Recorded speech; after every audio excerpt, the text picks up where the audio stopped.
Hello students, in the previous lecture we were discussing about matrix theory of the harmonic oscillator, where we have concluded that all the energy eigenvalues are positive, and by the use of these two equation number 1 and 2 here, by the use of these two equation, by eliminating this kxl and kpl, we got the relation EL minus EK is equal to plus minus h cross omega c.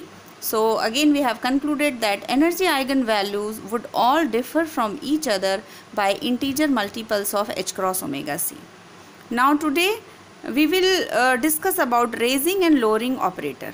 For this, equation 1 and 2 can also be combined in a different way by multiplying the first by minus Im omega c and adding it to the second. So these two equations, by using this equations in a different combination, we will now discuss about raising and lowering operator. So in equation 1, if we multiply this equation by minus Im omega c, so equation 1 becomes this EL minus EK, this ket bra minus Im omega c x ket L, and this is because we are multiplying it by minus Im omega c, so this is minus I square m omega c h, इसमें आप multiply कर रहे हैं, so this is like this. So the equation is this. Then if in equation 2 in the place of k we can put m omega c square, because it is a force constant in harmonic oscillator. So by putting in place of k m omega c square, then from here if we put minus I m omega c inside this, so it is,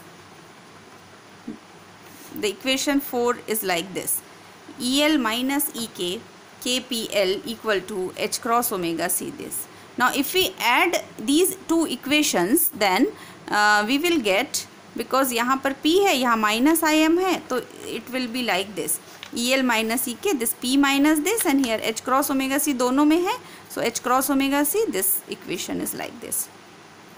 अब आप देखेंगे ये दोनों common है, these and these are common, so we can write this equation इस तरह से लिख सकते हैं इसको: EL minus EK minus h cross omega c k p minus I omega c xl is equal to 0. So obviously this is not 0 when EL minus EK minus h cross omega c is equal to 0. So that EK is equal to EL minus h cross omega c. इससे हमको क्या पता चलता है, that the result of operating with operator p minus Im omega c x on the ket L is some multiple of the ket k which has an energy lower by h cross omega c. यदि ये operator cat L पे operate हो रहा है तो वो cat K देगा जिसकी एनर्जी जो EL से h क्रॉस ओमेगा c कम होगी. तो इस ऑपरेटर का काम क्या हो रहा है, ये h cross omega c energy को कम कर दे रहा है. So this operator is called energy lowering operator. Now so we can say that p minus I omega c x is called energy lowering operator. Okay, so in the similar fashion we can say that the Hermitian adjoint operator p plus Im omega c x is called energy raising operator, because it raises the energy of any state by h cross omega c. आप लोग इसको करके देख सकते हैं, जैसे हमने minus से किया, यदि हम प्लस से करेंगे then we will get EK is equal to EL plus half EL plus h cross omega c. So now if this energy lowering operator is operated on any ket again and again, then what happened, there will ultimately arise a difficulty, because हमने क्या देखा है कि energy must be positive unless there is a lowest energy eigenstate such that p minus Im omega c x, this ket 0 is equal to 0. तो हमको ये देखना है कि क्योंकि जैसे जैसे यदि आप माइनस वाला है तो इसका काम क्या है कि वो कैट की एनर्जी जो है उस आइगन स्टेट की energy H cross omega C कम करते जाता है। यदि करते जाएगा तो एनर्जी हम जानते हैं नेगेटिव नहीं हो सकती, ज़ीरो भी नहीं हो सकती। तो अल्टीमेटली हमारे पास एक रिज़ल्ट ऐसा होगा कि ये ऑपरेटर किसी लोएस्ट एनर्जी आइगन स्टेट पे करे और ये ज़ीरो रहे, ताकि अब हमको लोएस्ट आइगन वैल्यू कैसे मिलेगी? आइगन वैल्यू हमको लोएस्ट मिलेगी तब जब हम, ये तो ऐसी स्टेट है जीरो आ रहा है तो ये तो आइगन स्टेट नहीं हो सकती, तो क्या करना पड़ेगा, इससे हमको एक बढ़ाना पड़ेगा। तो ये कैसा मिलेगा? जब हम इसमें इस पर P plus I am omega C X operator energy raising operator से ऑपरेट कर दें इसको यदि एक बार। So the lowest energy eigenvalue may be found by operating this equation with the operator p plus im omega cx, so that we can say that this p plus I omega cx is operated on this equation. It will give like this. Then if we multiply this, it will give p square plus m square omega c square x square plus I m omega c. ये x एक बार p के साथ आएगा, फिर p एक बार p x के साथ आएगा, so it is xp minus px, और xp minus px कितना होता है? I h cross, so this i square is -1 और एच क्रॉस तो यहाँ पर हो जाएगा minus m h cross omega c. यदि हम इसमें 2m से डिवाइड कर दें तो ये इक्वेशन में आप देखिए ये इस तरह का दिखेगा, m से m कैंसिल होकर यहाँ half H cross omega C आ जाएगा। तो यहाँ पे ये किसके इक्विवेलेंट है? ये तो हैमिल्टोनियन हो गया हमारा, तो इसको हम हैमिल्टोनियन से रिप्लेस कर देते हैं। So this will become 2m h minus half H cross omega c, this ket psi 0 is equal to 0। सो यदि ये 2m तो यहाँ 0 हो गया, बचा क्या? h psi 0 is equal to half h cross omega c psi 0, है ना। इसका मतलब क्या है?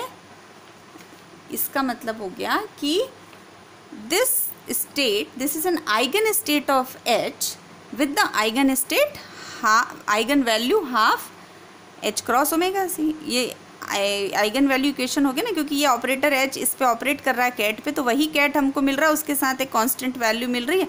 So this is eigenvalue and this is eigen states.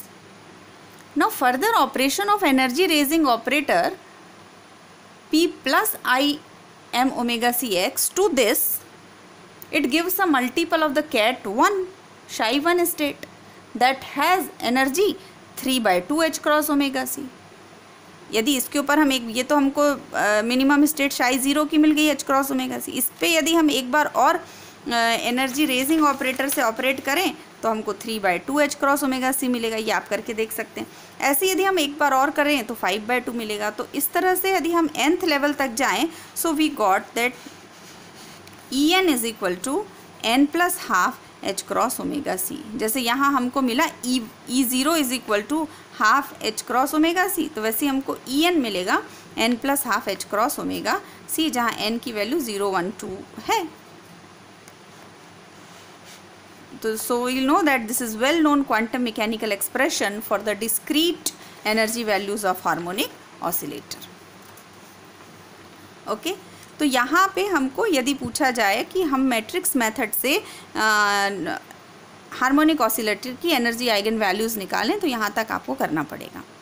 अब हम यदि ऑपरेटर के बारे में बात करें, एनर्जी रेजिंग और लोअरिंग ऑपरेटर के बारे में, तो हम ये जानते हैं, we can say that it is often convenient to put the energy raising and lowering operators in dimensionless form by multiplying them with minus I 2m h cross omega c to the power minus half and I 2m h cross omega c to the power minus half respectively.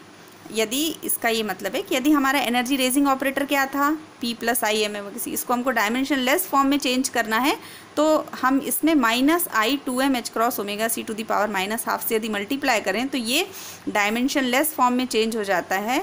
So and it can be represented by a dagger. और इसी तरह energy lowering operator में plus i इससे multiply कर दें, ये energy lowering है P minus, तो इसमें इससे मल्टीप्लाई कर दें तो ये energy lowering operator dimension less form में कहलाता है। अब आप इसको करके देखिएगा, यदि ए डैगर हम लेते हैं तो H upon h cross omega c plus half आएगा। इसी तरह ए डैगर ए लेने पे H upon h cross omega c minus half आएगा। सो इनके बीच में हम यदि कम्यूटेशन रिलेशन देखें, A dagger minus A dagger A is equal to 1, this is the commutation relation between the energy raising and lowering operator. अब यदि हम इस इक्वेशन को देखें, इस इक्वेशन को यदि हम ठीक से लिखें तो ये ऐसा लिखाएगा, H is equal to a dagger a plus half H cross omega c. ये किसके इक्विवेलेंट है? यदि आप ध्यान से देखें तो ये En is equal to n plus half H cross omega c से इक्विवेलेंट हो गया है ना। So it follows from these two equations that the eigenvalues of a dagger a are the positive integers and zero. जैसे n जो है या तो पॉजिटिव इंटीजर है या ज़ीरो है। For this reason, A dagger A is often called the number operator. This fact is useful in connection with the quantization of wave fields. And A dagger A specifies the number of particles present in an eigenstate of the field. So this is all about the energy raising and lowering operator and the matrix theory of harmonic oscillator. Thank you. ये जो lecture तैयार किया है ये Schiff की book से आपको मिलेगा, तो आप उसको फॉलो करिए। ओके।